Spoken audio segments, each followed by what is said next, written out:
మా నిరుద్యోగుల సమస్య. కాంగ్రెస్ గవర్నమెంట్ అధికారంలోకి వచ్చి 2 సంవత్సరాలైనా 2 ఉద్యోగాలు కూడా ఇవ్వలేదు. 60,000 ఉద్యోగాలు ఇచ్చినామని చెప్పేసి అబద్ధ ప్రచారం చేస్తున్నాడు ముఖ్యమంత్రి Revanth Reddy. Dilsukh Nagar RTC cross road మొత్తంగా నిర్మానుషంగా మారింది. ఈ నిర్మానుషంగా మార్చడం గల కారకులు ఎవరంటే ఈ కాంగ్రెస్ గవర్నమెంట్, రేవంత్ రెడ్డి సర్కార్.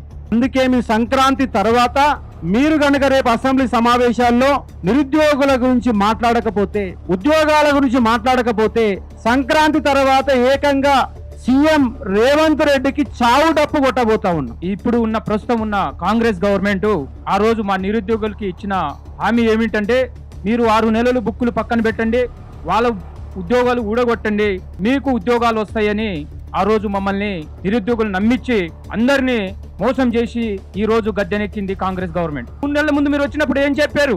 మేము ఖచ్చితంగా 3 నెలల తర్వాత డిసెంబర్ లో ఉస్మానియా యూనివర్సిటీకి వచ్చి మీ నిరుద్యోగులు తీపి కబురు చెప్తా అన్నారు. కానీ మొన్న మీరు ఏ కబురు చెప్పారో రాష్ట్రంలో ఉన్న 35 లక్షల నిరుద్యోగుల ఆశని నిరాశపరిచారు. రెడ్డి గారు రావాలని ఆ జీవో మార్చుకున్నాడు అంటే వీళ్ళకి సంబంధించిన జీవోలన్నీ మార్చుకుంటున్నారు.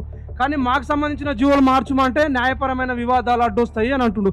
మరి ఎందుకు న్యాయపరమైన వివాదాలు అడ్డొస్తాయి? 35 లక్షల మంది నిరుద్యోగులు మీకు పదవి ఇచ్చి కనీసం 46 జీవో కూడా రద్దు చేయలేకపోతున్నారు అంటే మిమ్మల్ని ఏమనాలి? మీరు గెలిస్తే మేము భుజాల మీద మోసినాం.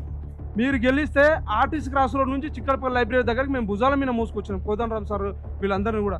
ఈరోజు మరి ఏమైంది? పదవులు వస్తే పెదవులు ఎట్లా మూసుకపోయినాయి? మీకు ఇంకా 3 సంవత్సరాలు ఉంటారు, తర్వాత మీ పరిస్థితి ఏంది? ఈ ప్రభుత్వం వచ్చినాక దాదాపు 15 మంది పైగా నిరుద్యోగులు ఆత్మహత్య చేసుకున్నారు.